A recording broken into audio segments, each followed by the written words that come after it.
thought it was love, but it was obsession. You thought it was connection, but it was a projection. You thought you were in love with them, but you were just trapped inside your own unmet desire. And Carl Jung tried to warn you. He said, "Where love rules, there is no will to power. And where power predominates, love is lacking." But you weren't listening, because what you felt was too intense to question. Your heart was racing. Your body responded. You couldn't stop thinking about them. It had to be love, right? No. It was just your shadow, craving completion. And the worst part? You didn't fall in love with them. You fell in love with the feeling they awakened in you. That feeling of finally being seen. That illusion of being desired. That mirror of your fantasy, shaped perfectly by your unconscious wounds. Carl Jung warned us, we do not see things as they are. We see them as we are. And this is the root of your mistake.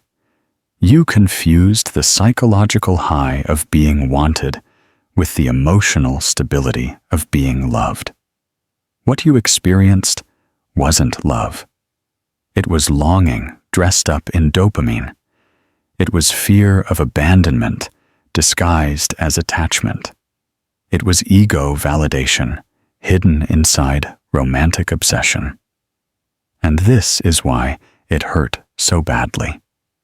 Because what you lost wasn't just a person. You lost the version of yourself you projected onto them, the fantasy, the hope, the meaning you wrapped around their attention. You thought it was love, but it was a need. And need, Jung said, always comes from the unconscious, the part of us we never fully understand, the child in us that still craves what we didn't receive, the inner void screaming, "Please fill me. Please stay. Please prove I'm enough." That's not love. That's desire rooted in trauma. And you felt it because they triggered something deep in you, something ancient. Maybe they reminded you of a parent. Maybe they awakened your fear of not being chosen. Maybe they played the perfect character in your inner script, the one that finally makes you feel seen. And that's where your suffering began. Because Jung didn't just speak about the shadow in abstract terms, he meant this: desire that feels too good, too fast, too consuming, is not love. It's the unconscious trying to heal itself through another person. You thought their silence meant they were deep. You thought their hot and cold energy meant they were mysterious. You thought their emotional unavailability was a puzzle meant for you to solve. But that wasn't love. That was your nervous system mistaking unpredictability for intensity. Let me say that again. You confused someone triggering your abandonment wound with someone making you feel alive. Because chaos feels familiar. Because silence feels like rejection. Because attention feels like purpose. Because withdrawal feels like punishment. And when they gave you just enough to keep you addicted, your mind turned them into the one. Not because they were, but because they activated your deepest emotional patterns, and you didn't know. Because no one told you that what you crave isn't always what heals you. Jung did.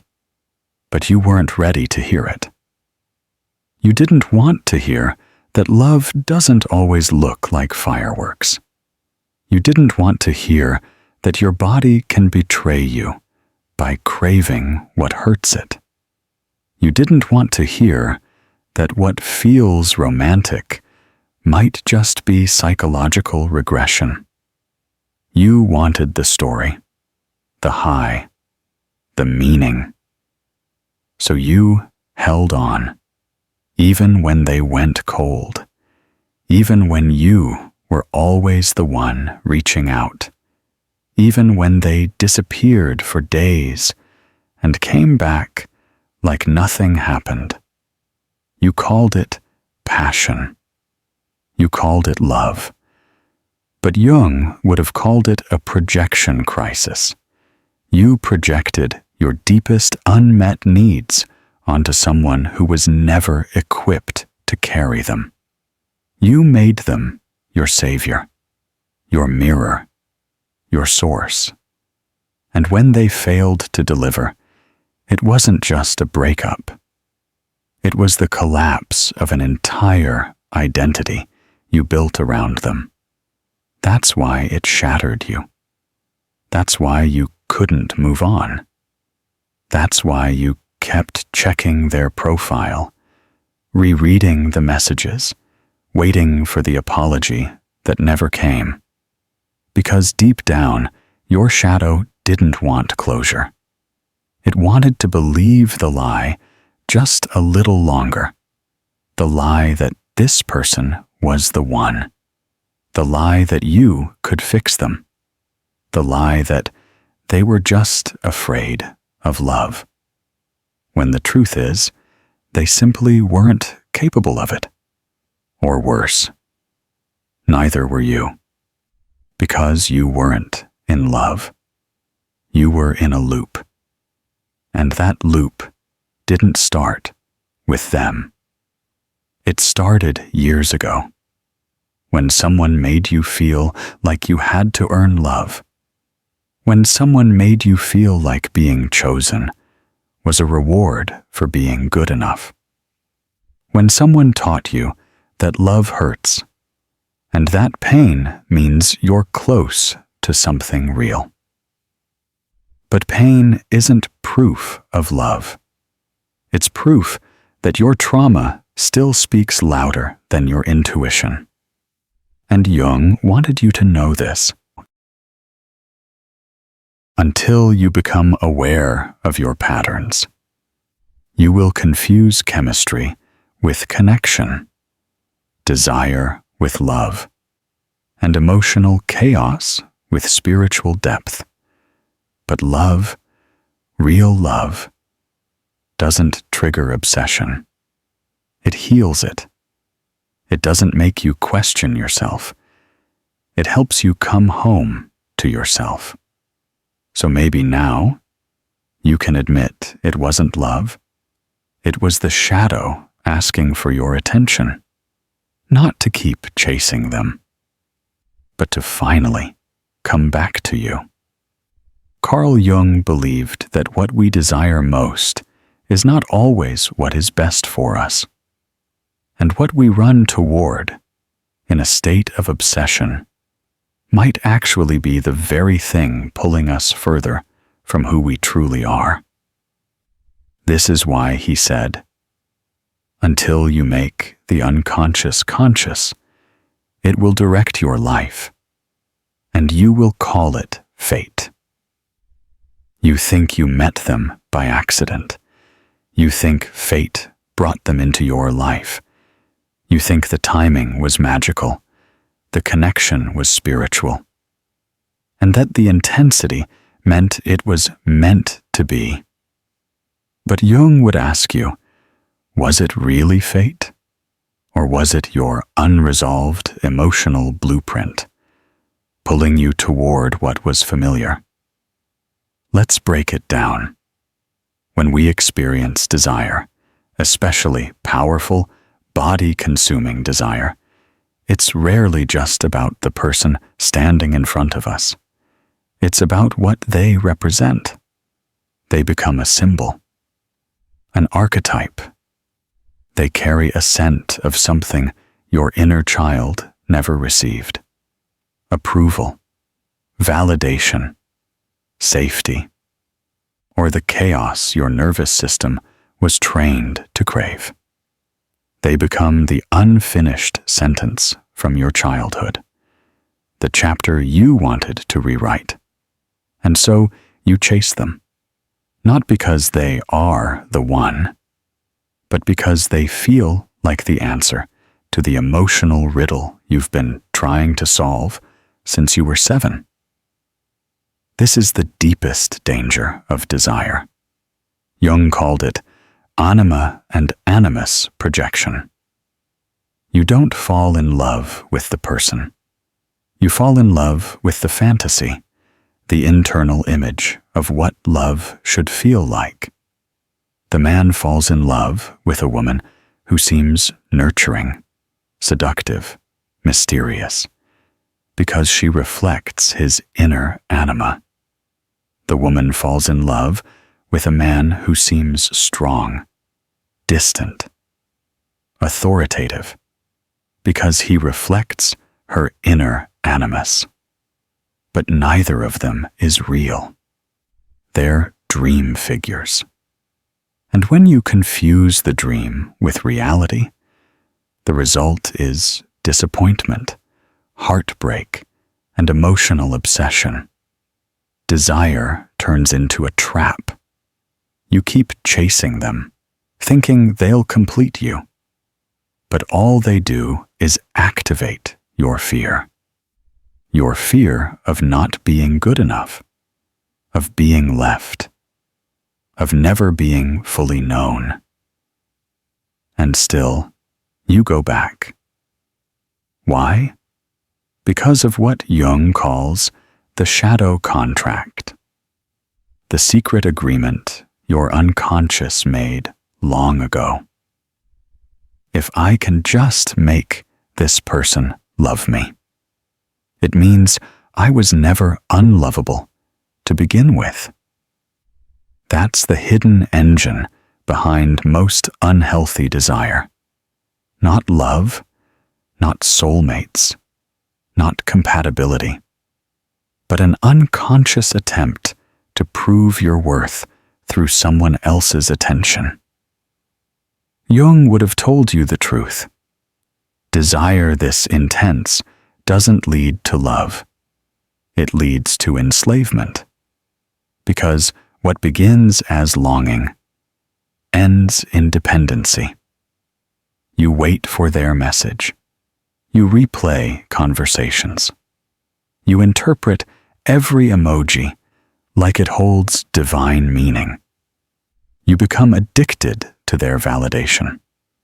And without realizing it, your sense of self becomes entangled with their behavior. When they give you attention, you feel alive. When they pull away, you feel abandoned. When they breadcrumb, you feel hope. When they go silent, you spiral. But none of this is love. This is the unconscious mind playing chess with your sanity. Desire makes you see what you want to see. It distorts time. It warps logic. It tells you, they're special. This is rare.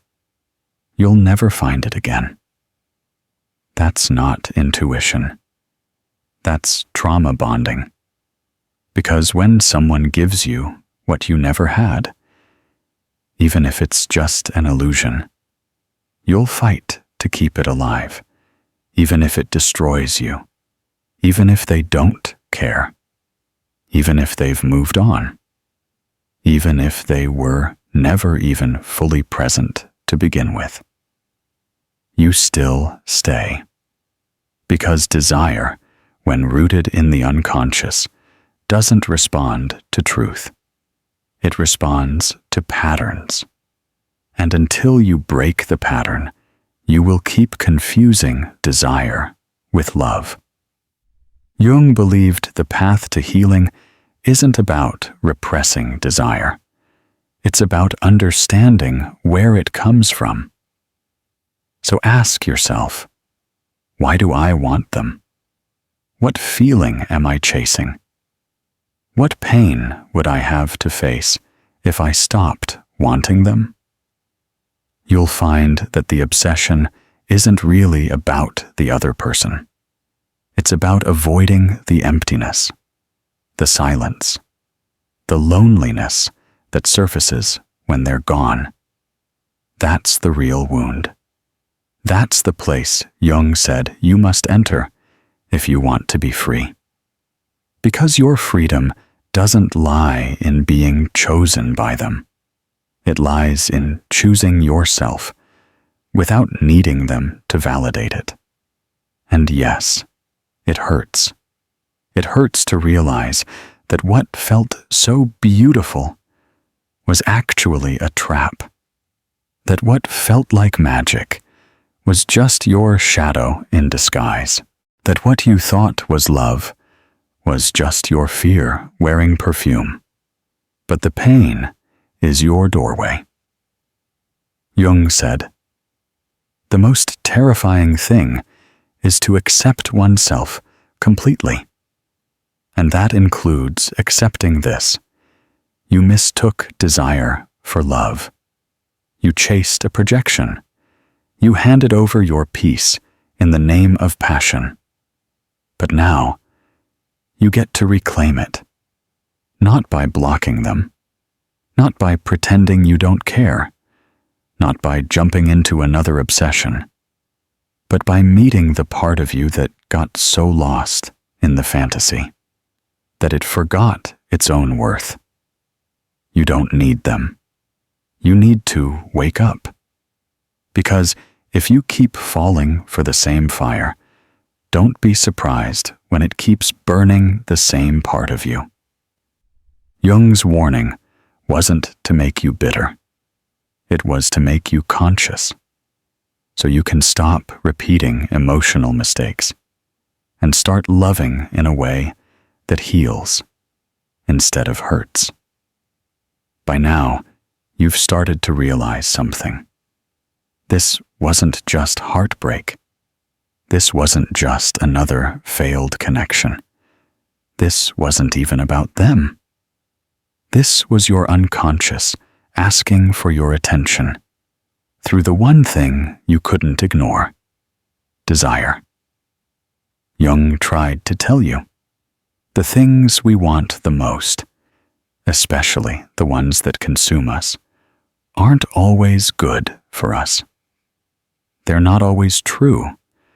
They're not always real. They are, more often than not, reflections of what we've buried. And the problem is, you thought wanting someone intensely meant the universe had chosen them for you.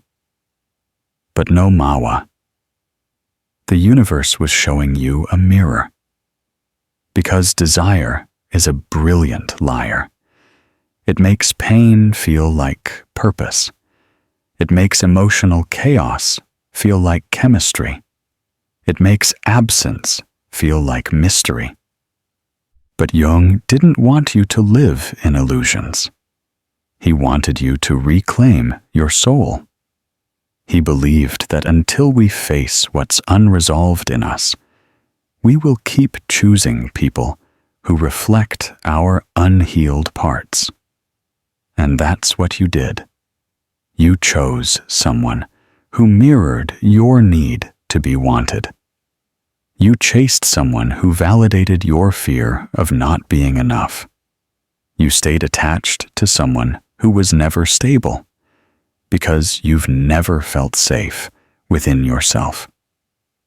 So here's the part that no one likes to hear. You weren't in love with them. You were in love with how they made you feel about you. And that's why it collapsed. That's why it burned. That's why it left you empty when they left. Because they were never meant to complete you. They were only ever meant to wake you up. You thought this was the beginning of a love story, but it was the start of your individuation journey, the path Jung believed every soul must walk if it's ever going to be whole. And individuation requires this one thing above all: responsibility. Responsibility for what you project. Responsibility for who you chase. Responsibility for how your unconscious pulls you toward what breaks you, just so you can finally heal it. That's why Jung said, people will do anything, no matter how absurd, to avoid facing their own soul. But you're done avoiding. Because the real cure to this pattern isn't finding the right person. It's finding the part of you that keeps needing others to reflect your worth. It's finally sitting with the pain instead of distracting yourself with the next obsession. It's realizing that true love is not fireworks. It's not tension. It's not adrenaline. True love feels calm, respectful, consistent. And you'll never recognize it until you've detoxed from the emotional highs of trauma-bonded desire. So here's your awakening. Let them go. Not because they were the villain, not because you hate them, but because they were never what you truly needed. They were the shadow of your past, wrapped in a beautiful disguise. They were the lesson. And now you've learned it. Now you see how easy it is to fall in love with someone's potential, someone's attention, someone's brokenness, because it mirrors your own. But love, real love, doesn't feel like addiction. It feels like home, and your soul won't settle for anything less anymore. So stop romanticizing the pain. Stop calling it fate. Stop convincing yourself that the lesson needs one more chapter. It doesn't. This was the final page. Now comes the real work. Loving without projection. Wanting without needing. Showing up as someone who doesn't need to chase, because you've finally caught yourself. Jung didn't try to take the magic out of love. He tried to show you that magic built on fantasy is unsustainable. But love, rooted in consciousness, that's the most magical thing of all. It's rare. It's deep. It's healing. And it begins, not with finding the right person, but with becoming the version of you who no longer confuses desire with love. If this message exposed your pattern, if this voice felt like it read your journal, if you've ever thought obsession was love, then like this video, so it reaches more people still stuck in that illusion. Comment below.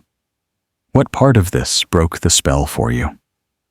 Subscribe if you're ready to trade fantasy for truth. And if this video helped you wake up, even a little, consider sending a super thanks to help us create more unapologetic content like this. This is Psychatic, where we don't preach healing. We confront the fire.